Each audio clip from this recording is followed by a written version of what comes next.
Hare Krishna and welcome to the farm management course. I'm Radha Krishna Das from Krishna Valley, Hungary. Krishna Valley is one of the largest farms or eco-villages within ISKCON, and I'm in the management of Krishna Valley for more than 10 years now.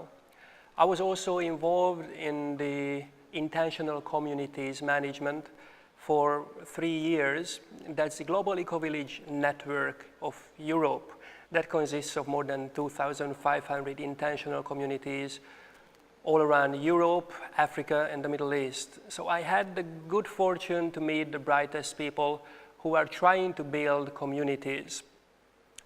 So during this course, we will cover a lot of things, but there are certain aspects that we will not speak about. First of all, we will definitely not speak about farming, how to do gardening or how to manage a Goshala, and definitely we will not speak about Varnashram.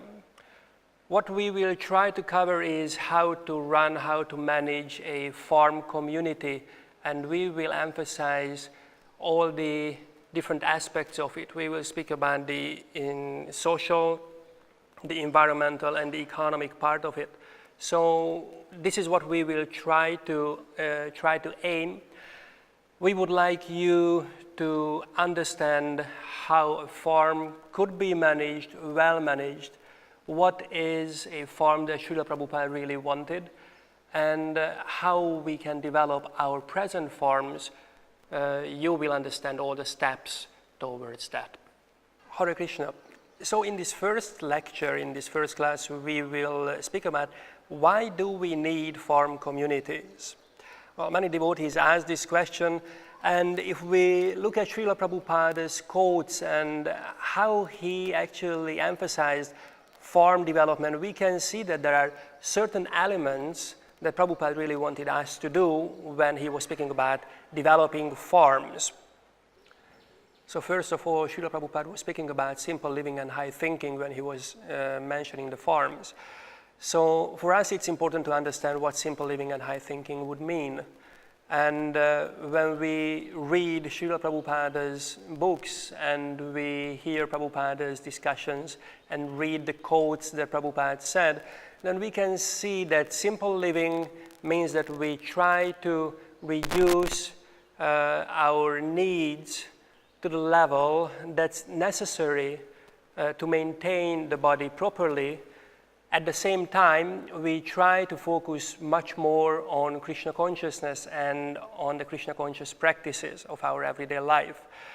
So that means that the farms are meant for self-sufficiency, for the grihastas to live a simple life and to raise their children in a Krishna conscious environment. It's good, as Prabhupada said many times, it's really good for economic solution of the problems of the world. Let's see Prabhupada's quote in that regard.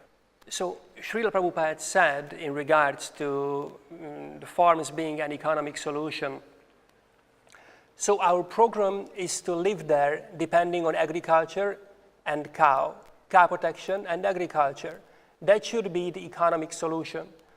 And peacefully be in Krishna consciousness, chant Hare Krishna. That is the Vrindavan scheme. Yuktahara viharasya yogo bhavati siddhita. This human form of life is not meant for increasing artificial needs. We should be satisfied just to maintain the body and soul together. And balanced time we should have for enhancing our Krishna consciousness or spiritual consciousness, so that after this body we haven't got to make another material body, but we go back to home, back to Godhead. That should be the motto of human life. This is an address to Indian Association, Columbus, May 11th, 1996. So we can see that the farms provide a living facility or a lifestyle that Krishna was living in Vrindavan. So we are following Krishna's footsteps in this regard also. And the other aspect is that we have a sustainable life. And sustainable meaning that we do not exploit Mother Earth, but we use what is provided for us, just as it is written in the Sri Ishopanishad. So in regards to preaching, farm is a really, really wonderful preaching tool. It gives a model for society, how to live a simple life, but at the same time it gives a proper model for all those people who would like to live an alternative lifestyle that is much more sustainable. And if we see how the farms could be used as a preaching, we can see in Krishna Valley's example, we have more than 20,000 tourists coming every year. So they are coming there to observe the lifestyle that the devotees are living there in Krishna Valley. And in that way, we can give them solutions to the present economic, environmental, and social crisis too. When we speak about self-sufficiency, it is important for us to see that Srila Prabhupada was emphasizing how the cities and the farms should work together, and how the farm should be sustainable, not just sustainable, but self-sufficient, and how they should provide the needs for the cities. Let's see some quotes in that regard. The basic principle of our life in Vrindavan will be cow keeping. If we can keep cows sufficiently and grow our necessary foodstuffs, then we shall show a new way of life to your countrymen. Letter to Satyabhama, 30th March 1996. This modern civilization is always artificial. You are actually learning in New Vrindavan the self-sufficient mode of living, simple living, high thinking. That is our policy. And as long as Krishna remains in the center of all these activities, then you are actually in Vrindavan. And the more you please the deities there with your service, the more they shall reciprocate by bestowing upon you love for Sri Sri Radha and Krishna.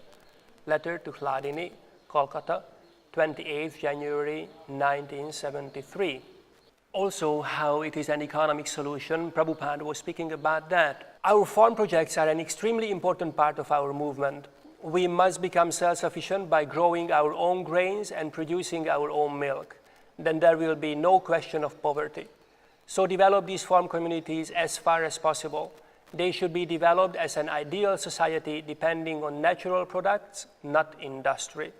Letter to Rupanuga, Bombay, 18th December 1974.